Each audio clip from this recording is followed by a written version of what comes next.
सभी मित्रों को राधे राधे।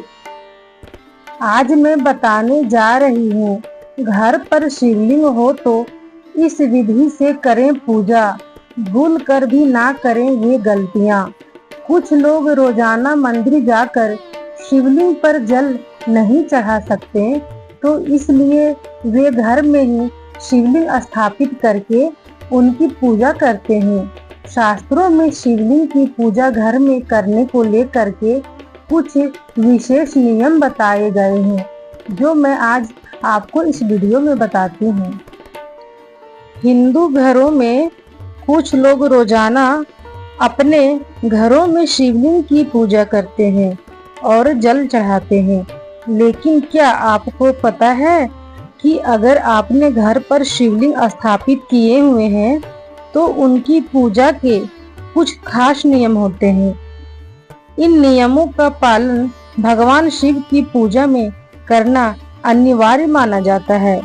अगर आप स्वच्छता के साथ एक लोटा जल और बेलपत्र महादेव को अर्पित करते हैं तो वह बहुत जल्द अपने भक्तों से प्रसन्न होते हैं।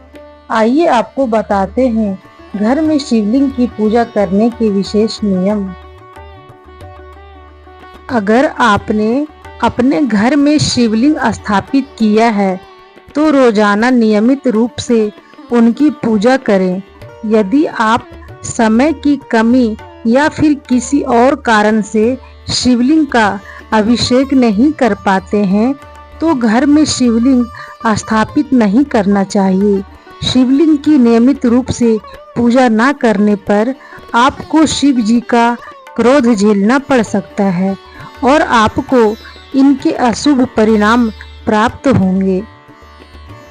घर में स्थापित किए जाने वाले शिवलिंग की लंबाई आपके अंगूठे से बड़ी नहीं होनी चाहिए, क्योंकि शिव पुराण में यह नियम का उल्लेख है कि अगर आप अपने घर में अंगूठे से बड़े आकार का शिवलिंग रखते हैं तो आपको अशुभ परिणाम प्राप्त होंगे।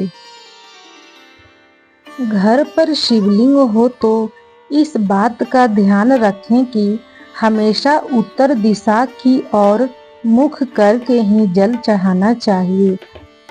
भूल कर भी दक्षिण दिशा या पूर्व दिशा की ओर मुख करके जल नहीं चढ़ाना चाहिए। उत्तर दिशा की ओर मुख करके जल चढ़ाने से आपको शिव जी और माता पार्वती जी का दोनों का विशेष कृपा प्राप्त होती है। कभी भी भगवान शिव जी को स्टील के लोटे से जल नहीं चढ़ाना चाहिए। ऐसा करना शुभ नहीं माना जाता है। हमेशा भगवान शिव को तांबे के लोटे से ही जल अर्पित करना चाहिए। पीतल के लोटे का भी प्रयोग कर सकते हैं, लेकिन भूल कर भी लोहे के पात्र का प्रयोग ना करें। ध्यान रखें कि भूल कर भी भगवान शिव की क्रोध मुद्रा की तस्वीर घर में ना लगाएं। ऐसी तस्वीर लगाने से परिवार के लोगों में आपस में क्रोध बढ़ता है और बात बात पर झगड़े होते हैं। इन नियमों का ध्यान रखें।